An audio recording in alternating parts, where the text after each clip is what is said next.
আসসালামু আলাইকুম। প্রিয় দর্শক, অন্য মঞ্চের আলাপচারিতায় আপনাদের সকলকে আমন্ত্রণ জানাচ্ছি। আজকে এই মুহূর্তে আপনি হেডলাইনটা দেখে চিন্তা করছেন যে হঠাৎ করে আমি কি ছবি দিলাম আর কি লিখলাম, যে সেনা কর্মকর্তারা গ্রেফতার।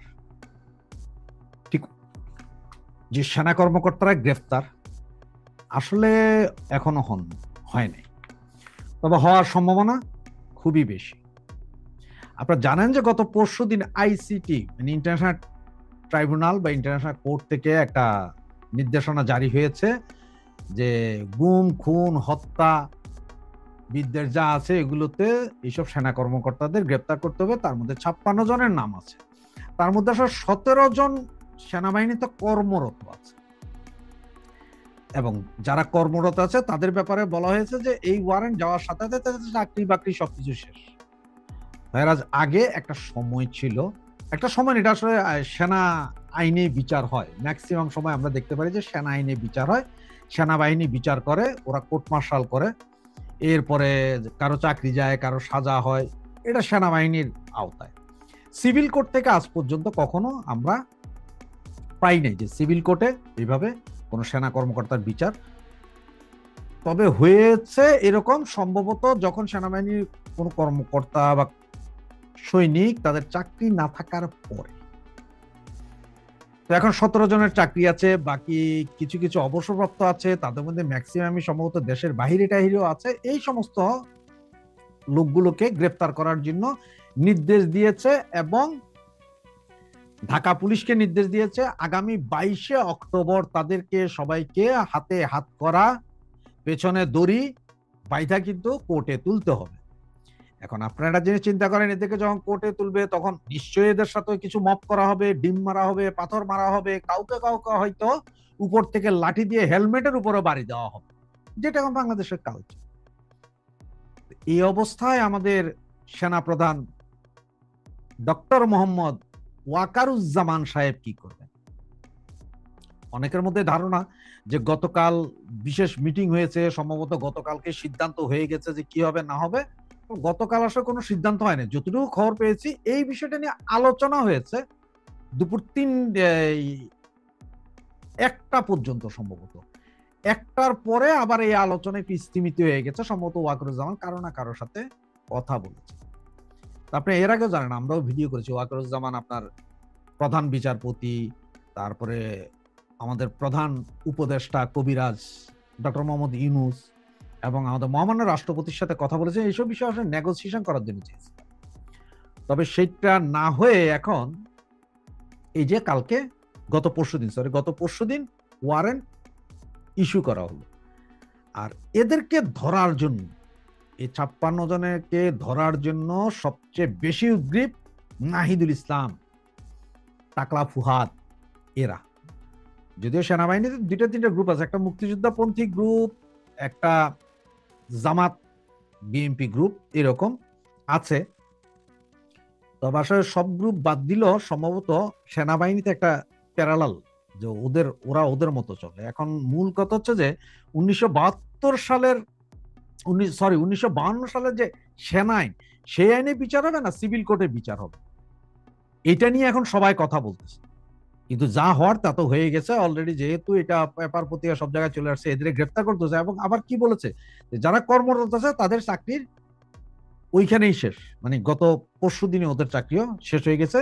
এখন ওদের বিচার আচার হইয়া যদি নির্দোষ হয় তাহলে তো চাকরি ফিরে পাবে, আর যদি নির্দোষ না হয় তাহলে তো জেলে যাবে। এখন আমার প্রশ্ন হচ্ছে যে একটা, আপনি বা আমার বিরুদ্ধে যখন ওয়ারেন্ট অর্ডার ইস্যু হয় তখন কি করা হয়? তখন এই ওয়ারেন্ট অর্ডার থানায় আসে, থানা থেকে পুলিশ আমাদের বাড়ি ঘরে যায়, আমাদেরকে ধরে। যদি আমাদের না পায় তাইলে ওয়ারেন্ট নামার মতো একটা কাগজ ঝুলাই দিয়ে আসা হয় দরজার উপরে, অনেকেই দেখেছেন। আর যারা দেখেননি তারা যে কারো জিজ্ঞেস করে জানতে পারবেন যে ওয়ারেন্ট, পলাতক আসামির ওয়ারেন্ট ঘরে ঝুলাই দিয়ে আসা হয়। এখন আমাদের পুলিশ, যেই পুলিশ এখন সেনাবাহিনী ছাড়া চলতে পারে না, মানে যে পুলিশকে সেভ করার জন্য এই মুহূর্তে সেনাবাহিনী প্রয়োজন হয়, সেই পুলিশ কি ক্যান্টনমেন্টে ঢুকে এই 52 জনকে গ্রেপ্তার করে আনবেন নাকি অন্য কিছু? দেখেন না, একটা কথা পরিষ্কার যে এই ব্যাপারে সেনাপ্রধানের বলার কিছু নেই, কারণ সেনাপ্রধান কিন্তু সুপ্রিম কমান্ড না। প্রতিরক্ষা মন্ত্রণালয়ের দায়িত্বপ্রাপ্ত এই মুহূর্তে হচ্ছেন যে আপনার ডক্টর মোহাম্মদ ইউনূস, উনি প্রতিরক্ষা মন্ত্রণালয় ওনার হাতে। তাইলে এই যে তিন বাহিনীর সুপ্রিম কমান্ড এই মুহূর্তে ডাক্তার ইউনূস। আপনারা কেউ যদি ওনার অফিসে যেয়ে থাকেন দেখবেন, বা আপনার এই আগে প্রধানমন্ত্রীর কার্যালয় ছিল প্রতিরক্ষা মন্ত্রণালয়ের সদর দপ্তর প্রধানমন্ত্রীর কার্যালয়, এটা আপনার গুগল করলে পাবেন। এই মুহূর্তে সেই কার্যালয় হচ্ছে যে ডাক্তার মোহাম্মদ ইউনূসের কার্যালয়। তাহলে এই ওয়ারেন্ট তো ডাক্তার মোহাম্মদ ইউনূসের কাছে যাইতে হবে। ডাক্তার ইউনূস যা বলতে হবে যে এদেরকে অ্যারেস্ট করো। কাহিনীটা এরকম। পুলিশের তো সেই ক্ষমতা নাই। পুলিশ কি সেনা ক্যাম্পে যাবে, যাইয়া তো আর সেনা ক্যাম্পের যে বন্দুক গোলা আছে, কামান আছে, এইখান থেকে কি গোলাপ ফুল বাইরে না গুলি বেরোবে? এটা এখন $1,000,000 কোশ্চেন। আবার আগামী 22 তারিখের ভেতরে কি ঘটতে পারে সেটাও $1,000,000 কোশ্চেন। যে সেনাবাহিনী কি ক্ষমতা দখল করবে, কারফিউ জারি করবে, সামরিক আইন করবে, না কি করবে, আসলে সেটা বুঝার কোনো ব্যাপার না। তবে ওয়াকারের দিয়ে এগুলো হবে না, ওয়াকারুজ্জামানকে দিয়ে এগুলো হবে না। উনি খেলতে গেছেন খুব বেশি, গত জুলাই আগস্টে খেলেছেন, গত 1 বছর যাবত উনি প্রচন্ড খেলেছেন। এখন ওনার খেলার শেষ পর্যায়ে। এমনও হবে যে এই 56 জনের পর হয়তো ওনার বিরুদ্ধে ওয়ারেন্ট হবে, ওনাকেও অ্যারেস্ট করে নেওয়া হবে। ওনাকেও অ্যারেস্ট করতে পারে, অথবা ওনার চাকরিও চলে যেতে পারে। কারণ এইখানে সফল হওয়ার সাথে সাথে কিন্তু ওয়াকার সাহেবের দানা আউট হয়ে যাবে। আপনাদের কি মনে হয়? আমার কাছে এটাই মনে হয়। এখন প্রথম প্রশ্ন, শেষ প্রশ্ন, এই 56 জন অফিসারকে গ্রেফতার করবে কে? গ্রেফতার কি পুলিশ করতেছে, নাকি আর্মি করবে? নাকি এমন হবে যে ঠিক আছে আপনারা সব আর্মি ক্যাম্পে থাকেন, 22 তারিখ এইখান থেকে যাইয়া আপনার কোর্টে যাইয়া কথাবার্তা বলে আসবেন, সাক্ষী দিয়ে আসবেন, আবার আসবেন, যেটা কিছুদিন আগে হয়েছিল। এবার করতে করতে এক পর্যায়ে দরকার আপনার হাওয়া হয়ে যাওয়ার বাংলাদেশ থেকে। এটাও হইতে পারে নাকি? এটারও প্ল্যান চলতে পারে। তো প্ল্যান কোনটা চলতেছে সেটার জন্য আমাদেরকে একটু ওয়েট করতে হবে 22 তারিখ পর্যন্ত। এই 22 তারিখের ভিতরে অনেক কিছু হবে। 21 তারিখ সম্ভবত, 21 তারিখে সম্ভবত তত্ত্বাবধায়ক সরকারের একটা পিটিশন যেটা আছে ওইটা সম্ভবত রায় হওয়ার কথা। 30 তারিখের ভিতরে যদি ডাক্তার ইউনূস সাহেব ইলেকশনের ঘোষণা না দেন তাহলে 3 মাস থাকবেন। এখন এই মাসটার ভিতরে অনেক কিছু ঘটতে। আগস্ট ব্যাপক চাঞ্চল্যকর মাস, এটা আপনারাও দেখেছেন, আমরাও দেখছি, আরো দেখতে থাকবো। শান্ত থাকুন, চুপ থাকুন, দেখতে থাকুন কি হয়। বাংলাদেশ সত্যিই একটা অনন্য দেশ। পৃথিবীর বুকে বাংলাদেশের মতো বর্তমান যে সরকার, সেই সরকার পরিচালিত বাংলাদেশের মতো কোনো দেশ আর খুঁজে পাওয়া যাবে না। গতকালকে এই সেনাবাহিনীদের বিচার ব্যবস্থা নিয়ে যে আইসিটিতে যে মামলাটি হয়েছে এবং সব গ্রেপ্তারি পরোয়ানা জারিফারি হয়েছে, এটা পৃথিবীর ইতিহাসে বাংলাদেশের মতো আর কোথাও হয়নি।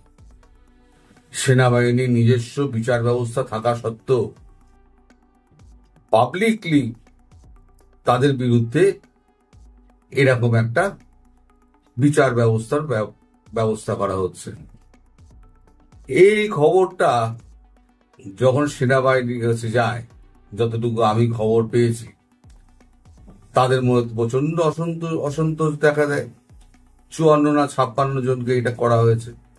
3 স্টার জেনারেল থেকে 1 স্টার পর্যন্ত সবাই এই তালিকার মধ্যে রয়েছেন।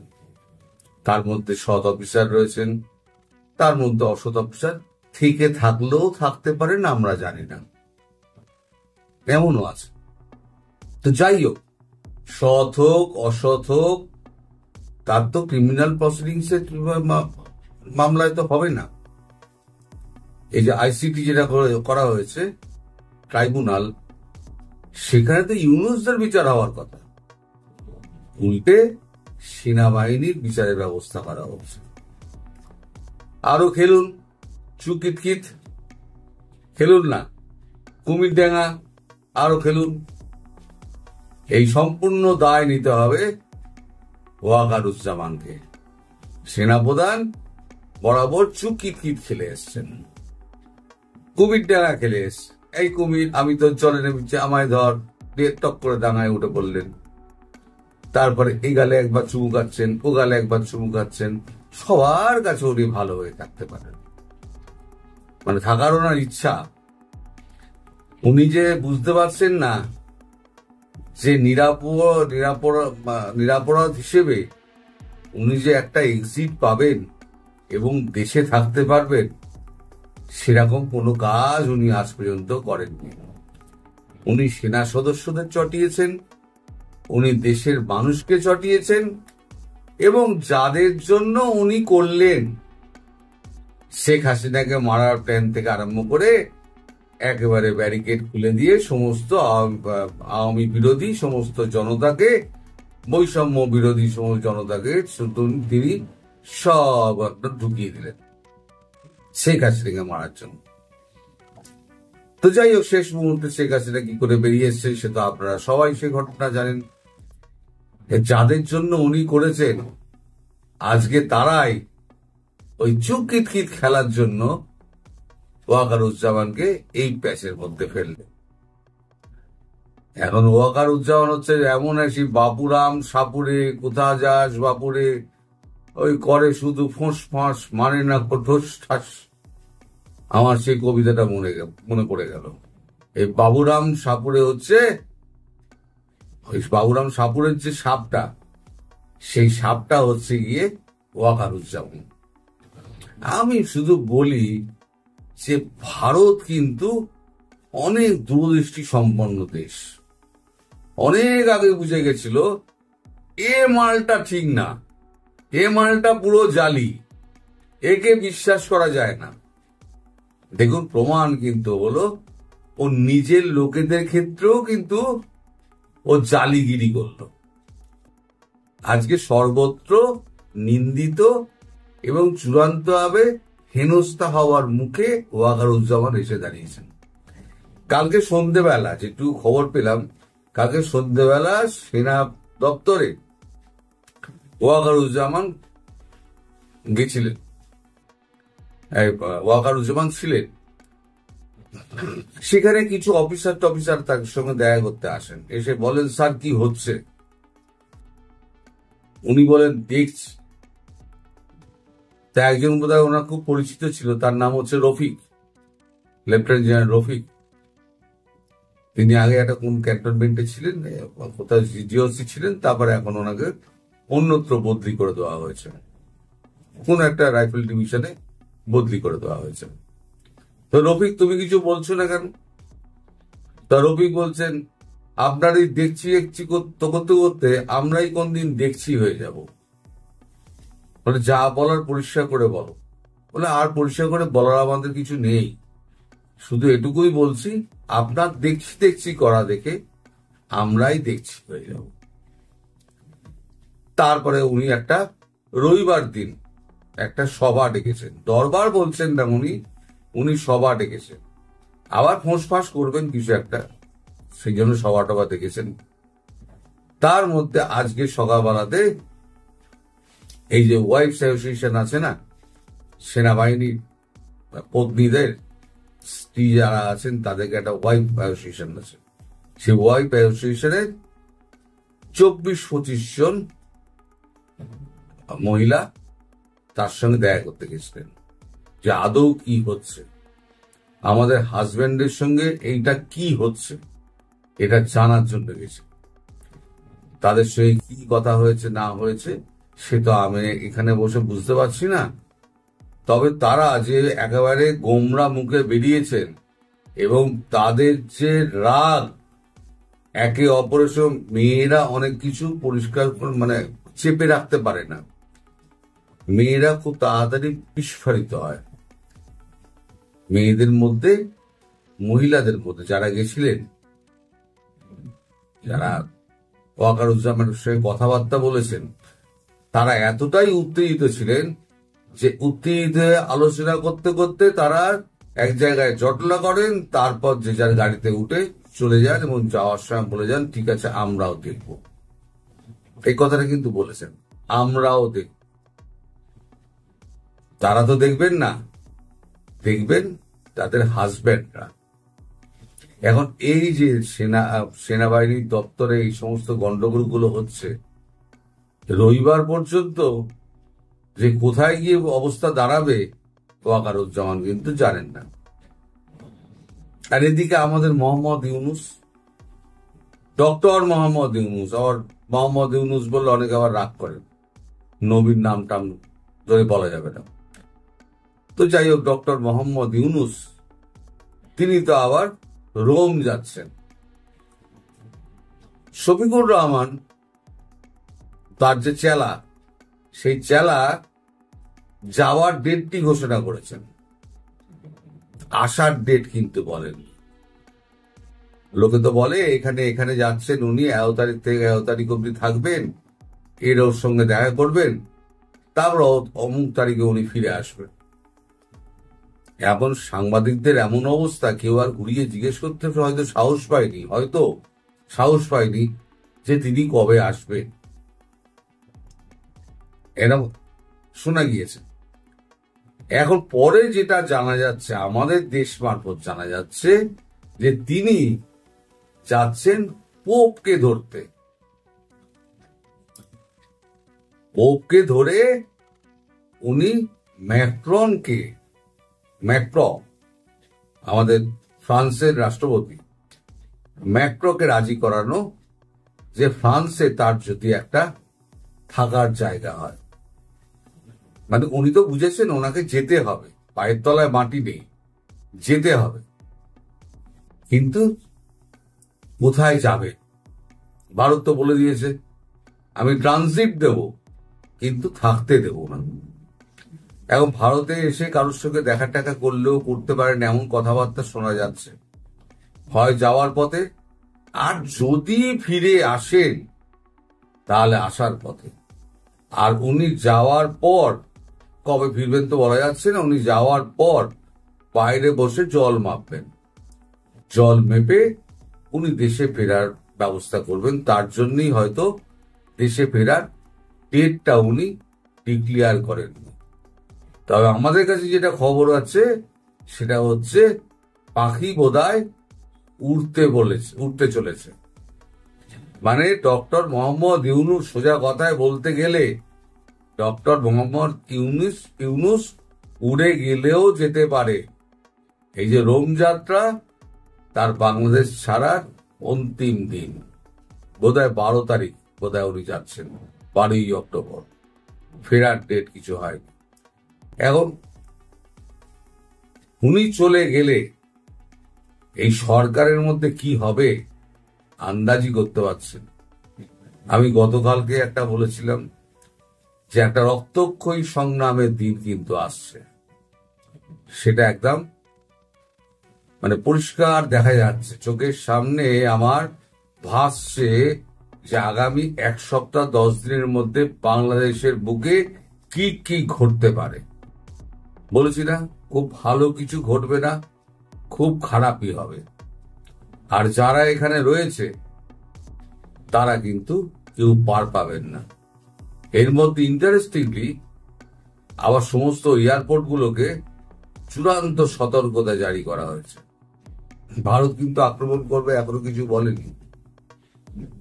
এটা কেন জারি করা হয়েছে, সেনাবাহিনীর পক্ষ থেকে না কার পক্ষ থেকে বোঝা যাচ্ছে না। তবে চূড়ান্ত সতর্কতা একটা জারি করা হয়েছে। আমার মনে হয় পলায়ন রোধের জন্য কেউ হয়তো এইটা করেছে।